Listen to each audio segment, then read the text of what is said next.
Hello, gear nerds of the internet. This is the shit Freya. Let's talk about it.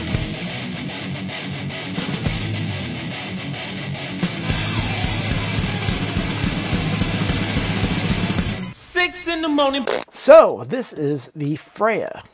This has since been replaced by the Freya Plus, as well as the Freya N.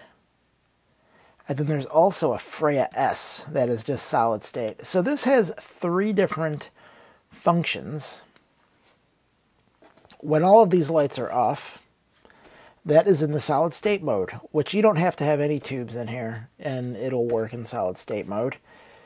When you have it in that mode, it is in a hybrid mode where it's using solid state mode, but then is using the tubes as a buffer, and then that mode, which is using the tubes for the amplification. I think, though, and maybe I'm wrong, even when it's in total tube mode, I think it's still using some solid state in the signal path. It is not fully tube, I don't believe. I could be wrong. Put it in the comments below and tell me that I'm an idiot, but I don't think I'm an idiot. No, I'm probably an idiot, but not for that reason. I think I'm right about that.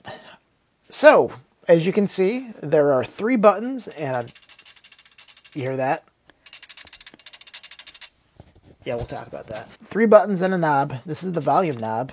As you can see, there's a small dimple there that will show you how far up it is in terms of loudness. There's this that switches between your input select. And then there's this, which is the mute. As you can see, it has interesting iconography that the only one that makes sense is this one, which is the increasing ramp, which tells you that's the volume. I don't know what the rest of these mean. To look at them, I mean, the X, I think that's an X. I don't know, it's too hard to see. Look, maybe 4 or 5 dots. I don't know. That's the mute. Comes with a remote. It has two different styles of remote. This is the original remote, this little plastic thing. The benefit of this one is that it actually has an LED on there. But as you can see, so I'm using the remote to turn up the volume, but it's not a motorized pot. So you're not going to actually be able to tell what the volume is based on that. This is the new remote. This is actually, aluminum. And this one does not have an LED, but does all the same functionality with a nicer case. This is the standard now, but since this is the original, this is what it came with. You know what? Good on Shit Audio, because this is like $20 from them to buy this thing, which is awesome. That's a great price for that. Let's talk about the other features. Let me spin this thing around. So you have two balanced inputs, and I don't know if they're really balanced or if they're just balanced connections. I don't know. I couldn't find that information. Maybe you can. If you know for sure, let me know down there. And then it has two balanced outputs, as well as unbalanced outputs, as well as three, count them, 3 unbalanced inputs. And then an on-off switch back here. And your power connection. So you might be asking, what kind of tubes are these? These are kind of crazy looking. This Coke bottle shaped 6SN7 is by PS Vane, or PS Vane. I don't know. I assume it's PS Vane. These are expensive. All of these 6SN7s are now expensive. And I kind of blame the Freya for this, because at one point these were super cheap tubes. You could buy NOS tubes for like under $10 of these. And then this thing became popular, and then those prices went way up. Even before the tube market went crazy, these had already gone crazy. These are an expensive premium tube even though they're made in China. But you can see they have this Coke bottle shape. I have tried a quad of those, as you can see, because that's actually what's in there. I've also tried a quad of these Sovtecs. I've also tried a quad of these JJs. And then I tried 2 of these GE NOS, as well as in combination with these Sylvania. So I have 2 of these and 2 of these, and I had them both in the same time. So, needless to say, I have tried a lot of tubes into this thing. Let's talk about how it sounds. So, your first option is the solid state, and that sounds fine. It sounds solid state-ish. The second option, which it's on now, sounds to me no different tube buffered than it does fully solid state. And the one that sounds significantly different, and in my opinion better, is the tube option. And that has a much higher output than the other two. Which is, if you're comparing, watch out. Because when you switch between them, when you get to that third option, it really jumps up quite a bit in volume. And it is, it'll scare you. So, what are the difference in sounds between these NOS, these JJs, these Sovtecs, and these Vanes? Well, in my experience in using tube gear for 20 plus years, the bigger the tube, the bigger the sound. And that is true with these preamp tubes as well. However, they're not the most detailed. These kind of have a bloated low end a little bit that isn't quite as clear as some of the other ones. Now, interestingly, these two are the smallest, and they also have the least amount of low end. These are more detailed than these or these, but if I had to pick, I would probably go with these over those two. These two and those are a premium tube. These two are new production, not super expensive comparatively. I mean, you can get these for about $25 a piece. These might be a little bit more expensive than that, but are about the same price. These kind of sound in between here. They're a little muddy compared to these. They're not quite as bassy as those. My favorite tube, shocking as it may seem to at least me, are these JJ tubes. To me, those had the most balanced sound. They have more bass than these, but more clarity than that and that. To me, this is the sweet spot in these tubes, which is nice because these are still made. Your mileage may vary. I should say what power amp I'm using. I am using the Rotel RB1552 MK2 power amp, which is a solid state power amp. I used to have a shit Vidar power amp that, when I compared to the Rotel had more detail, whereas the shit sounded a little bit more euphonic and honestly less good with the preamp I had at the time. I didn't have this. I had the Manly Shrimp, which I'll pull out here in a second so we can compare what these look like, and we can compare the sonics between these two preamps. So here's a problem with these guys. If you want to buy these to use with this, you need to buy what they call pin savers, because otherwise these bases will not fit inside of the holes that are cut for the tubes, which might begin some of my issues with this amp. I'm going to power this off. Let's take a look at this. So, as you can see, it has this base that extends so that you can actually get this inside. Because if not, the diameter of this base is bigger than the diameter of this hole. So I've taken the base off, and like I said, you can't get it in there. I wish they would make this a little bit bigger, which is a problem for any of these tubes I have found, because when you put them in there, getting them out is kind of a pain in the butt, because it's not quite big enough. When you take these tubes out, or take really any tubes, you kind of wiggle them in a circle, and then this base here, you can see that there's this ridge. The ridge gets cut underneath the ridge of the cover, which is a big pain in the butt.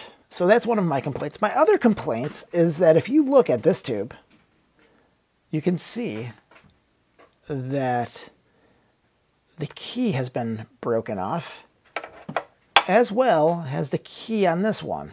And what do I mean by a key? So if you look at this, you see this little ridge here?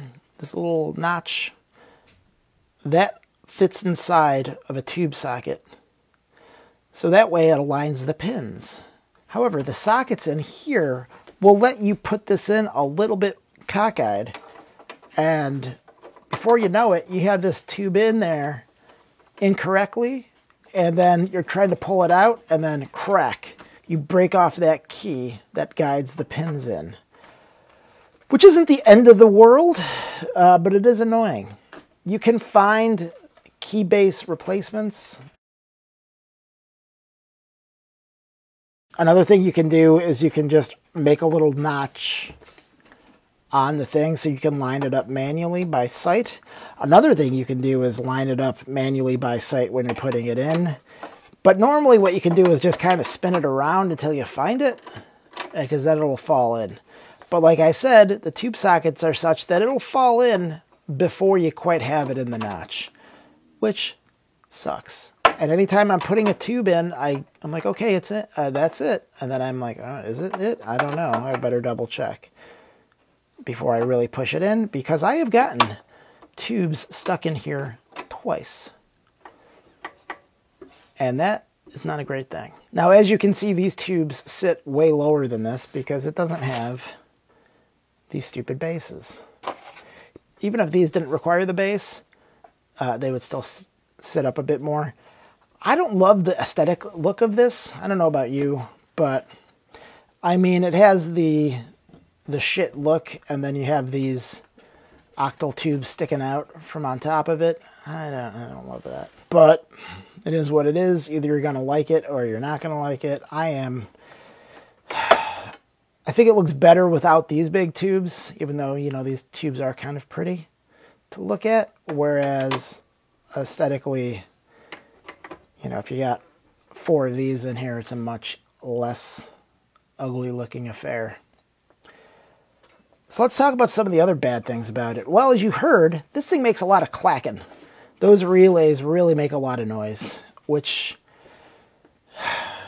when I first read about it, I'm like, what are these babies complaining about with these functions making all that noise? How much noise can it make? Well, it makes quite a bit of noise, and it can be really annoying. And if you have any sort of OCD sort of tendencies or any sort of sensory issues, that's going to drive you crazy. And it drives me a little bit crazy, even though I said it ought not, but it does. What are some of the other things I don't like? Well, as I've already alluded to, you can't really tell what the volume is. And then once you're turning it up with this, as I've demonstrated, it does not increase. So you have no idea what the volume is. So that's not great. I don't like that the switch is in the back. You got to reach back here and turn it on and off, which at least it's not behind the tubes. Thank you for that. But it's still annoying. I'd rather have a little button right here rather than a switch in the back. But it's not a deal breaker. I don't think any of these issues that I'm pointing out here are deal breakers. They're just things to know about. So how does this compare to the Plus? I don't have a Plus, but based on what I've read, the Plus has less noise, which is interesting to me because this is really, really quiet.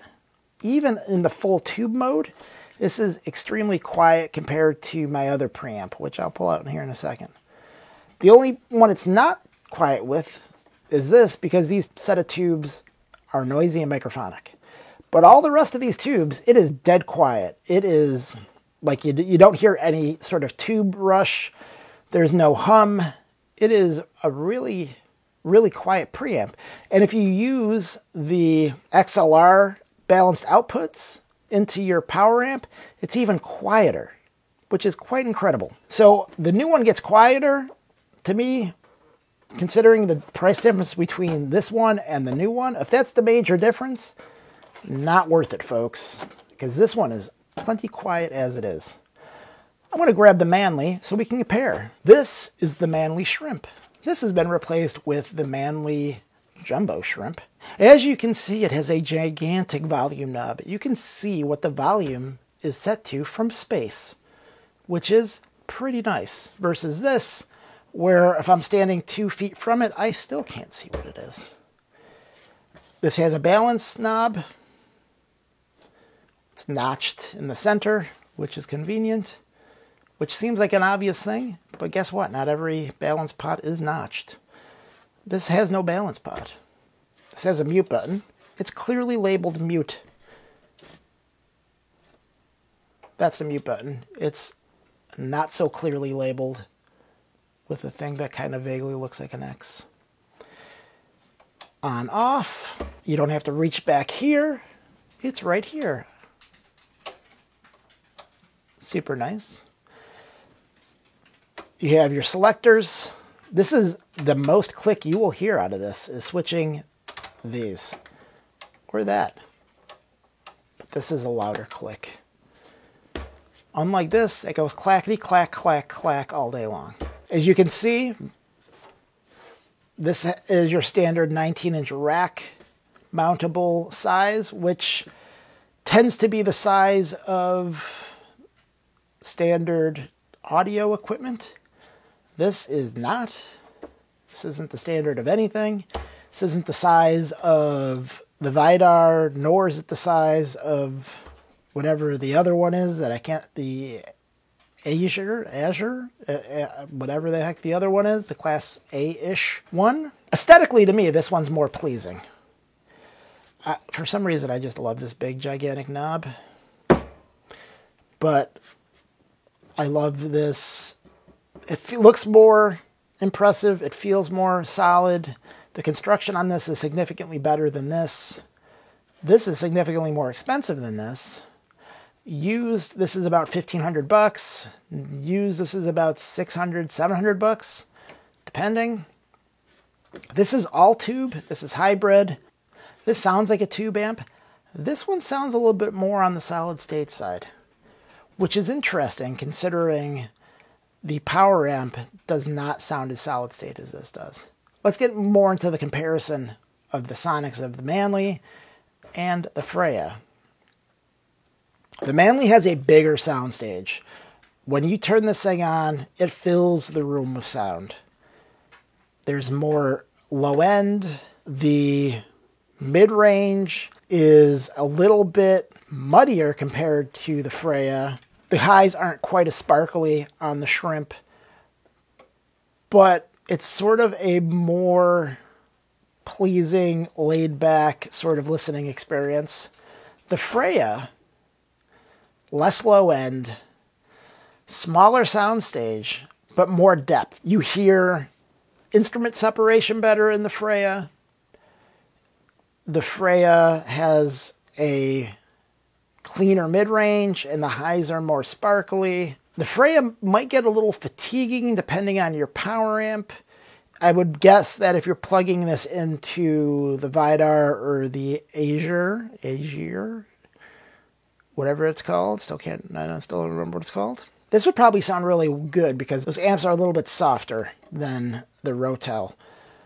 Whereas with this, if you have a solid state power amp, this thing is going to warm it up nicely. Which one is better?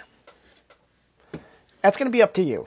Do you want to hear a big lush soundstage? Then the Manley Shrimp is going to beat the pants off of this every day. Do you want more detail and high-end content and better instrument separation? Then the Freya will do it for you.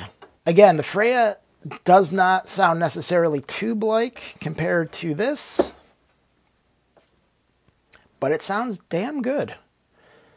Considering what the price of this is, where this falls down for me is the price of these tubes now. These are $100 for a set of these tubes, whereas this takes two 12AT7s and then two other preamp tubes that are less common, that I don't remember the name. I'll put the name here, what the other tube is. Minimally, you're going to pay $100 for a set of these tubes. You can pay way more for, like, these tubes are way more than $100 for a quad of those.